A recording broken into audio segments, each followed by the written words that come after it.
In the near future, a mutated form of rabies known as mad dog disease spreads through the world, quickly jumping from animals to humans. It only takes 90 seconds for a bitten person to go rabid, so soon over 7 billion humans are either dead or infected. The ones that become zombies have a very high resistance to pain and suffer from hyperviolence, which means they're eager to kill. The world becomes a post-apocalyptic wasteland and violent zombie hordes become the norm.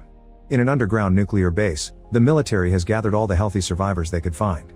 The soldiers have also teamed up with scientists from the Centers for Disease Control and Prevention to run some experiments and find a cure. However, to do so, they first need to find patient zero since their blood holds the answer. They keep a bunch of zombies locked up in cages and regularly interrogate them to determine where it all started. Morgan is a civilian who was bitten and infected, however he didn't transform. It seems his blood is resistant against the virus, yet they haven't been able to make a vaccine with it. Thanks to that bite, Morgan is capable of understanding and communicating with zombies, so he's joined Dr. Gina's team to help with the research. The soldiers bring in a raging zombie for interrogation, securing him to a chair inside a glass cell. The process starts by playing some music, which is painful for zombies. The infected guy wriggles in pain on the chair as he tries to break the bindings to no avail. Once the zombie has suffered enough, Morgan turns off the music and starts speaking the growling language to communicate with the guy while sending notes to Gina through a tablet. After nicknaming the guy Joe, Morgan learns that he's from Minnesota and is one of the first few people who got infected. Trying to connect with Joe to make him say more, Morgan admits that sometimes he experiences intense urges too and begins talking about what's left of the world, saying he hates it here as much as the zombies do. At that moment Colonel Knox uses a microphone to interrupt the interrogation, which sends Joe into another raging fit. Frustrated, Morgan leaves the glass cell to give Joe time to calm down, however Knox sees this wait as a waste of time and urges Morgan to continue the interrogation. In the cell, Joe is getting crazier by the second, which annoys Knox so much that he ends up shooting him in frustration. Gina and Morgan immediately get furious because Joe could have provided more clues, and Gina threatens to have Knox removed from his command if he abuses his authority in her lab ever again. Morgan punches the cell, proving he indeed has some violent urges that he must keep contained every day. Afterward Morgan hides in the bathroom and tries to calm down. Soon Gina finds him and offers her comfort, so Morgan uses the chance to rant about the situation and the pressure he's under. Gina also offers him some medicine, but Morgan turns it down and admits he's been having nightmares about his wife, who was bitten too. They both admit they miss the simple life and end up doing the dirty in the bathroom.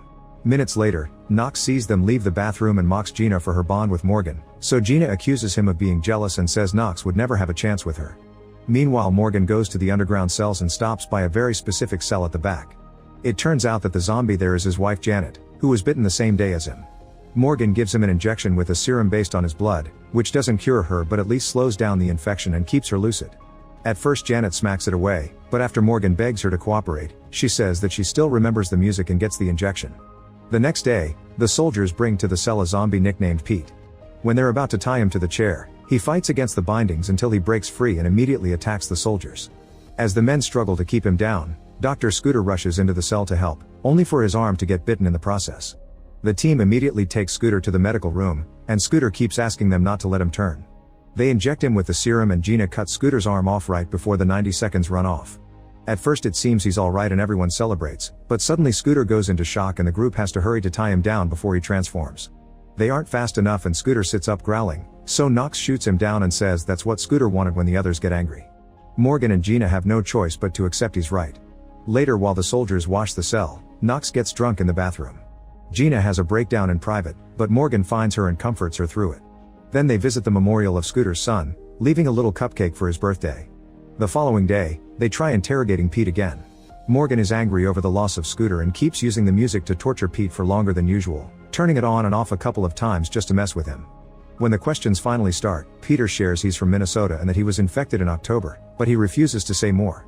Getting angrier, Morgan snaps and points his gun at Pete, who still doesn't answer the question and just says do it. Frustrated, Morgan leaves the cell. Later Gina and Morgan meet with General Pierce and explain that both Joe and Pete were infected in Minnesota by a very early group. Gina wants to expand the search into Minnesota since the chances of patient zero being there seem to be high. Knox immediately complains about the idea, saying it would only cause them to lose more soldiers. However, Gina keeps going, pointing out that the zombies have evolved into a more intelligent and dangerous breed, showing their strategic attacks. Morgan also reminds them that zombies can't lie.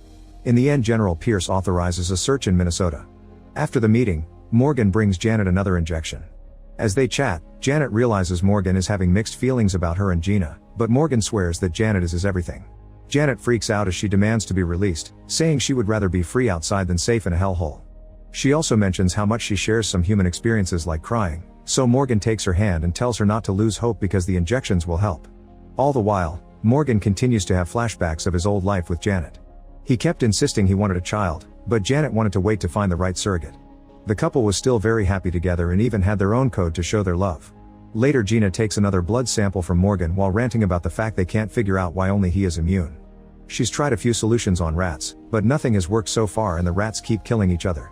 Morgan's resistant blood can reduce the viral levels in the body, slow down infection, and calm the aggression, but the effect only lasts for 5 minutes. They're far from getting a vaccine yet, so Gina points out Janet's recovery isn't guaranteed and Morgan gets upset. At that moment Gina chooses to confess her love for him, however Morgan just leaves the room. That night, Morgan dreams about the night of the incident. He and Janet had been driving through the city and when they stopped at the traffic lights, 2 zombies jumped on their car and broke their windows. Morgan drove forward until the zombies fell, but when the car stopped even more zombies jumped on the vehicle and reached through the windows, biting both of them. In the present, Morgan wakes up from the nightmare with a scream. Sometime later, Gina discovers that she's pregnant with Morgan's child. She can't help having a breakdown since she has no hopes that Morgan will return her feelings.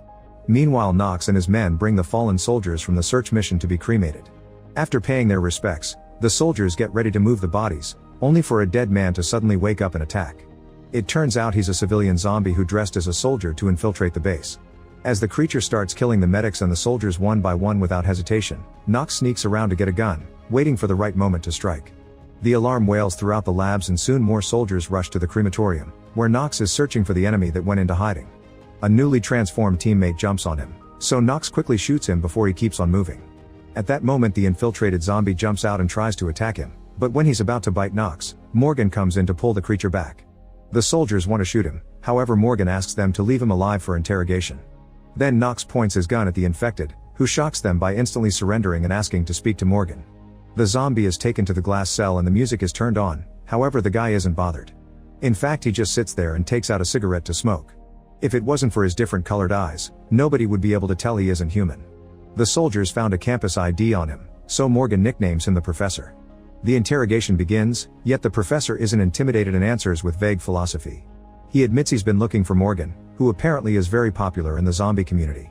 When Morgan asks him why the music doesn't affect him, the Professor explains that each zombie is unique just like humans, pointing out that Morgan's ability to talk to zombies is his own brand of infection uniqueness. This offends Morgan, who insists he isn't a zombie. The Professor also says that the zombies are a more evolved species than humans, who destroy whenever they feel like it too. Then he shares how he was infected. That day he was giving a lecture at the university. He kept getting calls from his wife, so he went to the corridor to take it. When his wife told him about the chaos taking over the city, the Professor heard a noise in the classroom and turned around to discover a horde of zombies breaking in and attacking everyone. The Professor tried to run away, but soon the zombies were rushing through the corridors and infected students jumped on him, biting him. His body transformed but his mind was still clear enough to return home. However, as soon as he saw his wife and his daughter, the virus triggered his inner rage and forced him to eat them both. Morgan is disgusted by the story and calls him out for his lack of control, but the Professor simply repeats that zombies have risen above the limitations of humanity. He doesn't think there's such a thing as a patient zero and ignores the questions to rant against the government and the system. This causes Morgan to finally snap and punch him before leaving the cell. After taking a moment to calm down, Morgan returns to the cell and accepts a cigarette, pretending to be friendly.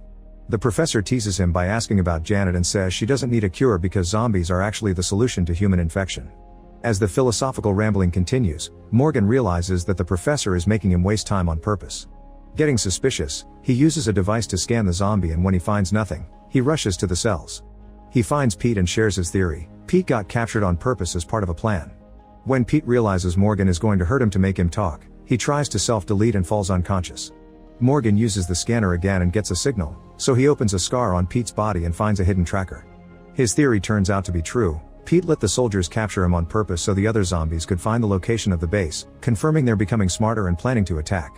Morgan runs to inform Pierce of the incoming danger, so Pierce orders a full lockdown of the base. Unfortunately, the zombies get inside before they can finish securing the entrances and soon a bloodbath ensues as refugees are attacked without mercy. A creature sneaks to the cell area and releases all the prisoners, making the army even bigger. The soldiers try opening fire, but their numbers aren't enough and the zombies keep on advancing while killing everyone in sight. Soon the horde rushes through the tunnels and the labs are also invaded, causing everyone to start running in panic as more people get killed. Knox takes Gina through a safe escape route and Pierce tries to follow them as the zombies chase after them.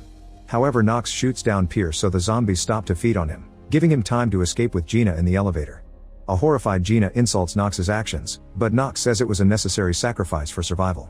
Furious, Gina takes his gun and stops the elevator. She wants to go back to the lab to get her samples since her research is their only hope, but Knox refuses and tries to stop her. In the struggle, the gun is accidentally fired and kills Knox. While the bloodbath continues in every corner of the base, a scientist tries to hide in the rat lab. However, a zombie finds her and quickly attacks her, knocking down the cages in the process. Now the infected rats are on the loose as well. Meanwhile, Morgan runs to the cells to free Janet and run away together. Morgan grabs a fire axe on the way and eventually they bump into Gina, who doesn't think it's a good idea to free Janet considering the injections were temporary. However, Morgan refuses to leave without her. At that moment, a zombie appears behind them, but Gina immediately shoots her down and then announces she'll be retrieving her samples. Morgan and Janet follow her to the lab fridge, and while Gina grabs what she needs, another zombie attacks only to immediately be killed by Morgan's axe. At the same time, the professor lets out a very loud roar and soon some zombies come to rescue him. Back to the trio, they climb into the vents, carefully avoiding some dangerous wires in the process. As they crawl away, Gina sees the refugee area through the grates and is horrified to discover a complete massacre. Their weight causes the grate to fall and now the zombies know where they are.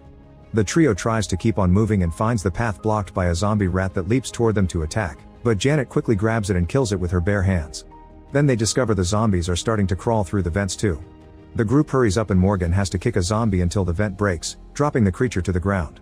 Morgan almost falls too, but Gina rescues him just in time. Eventually they finally reach the parking lot, where the professor is waiting for them.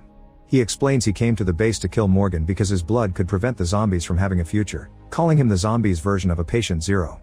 Morgan and the professor start to fight and the women try to help, but the professor easily overpowers them both. Using every object in the room, the men continue to fight and the professor knocks Morgan down, but Morgan quickly recovers and pushes the professor back to impale him on a pipe.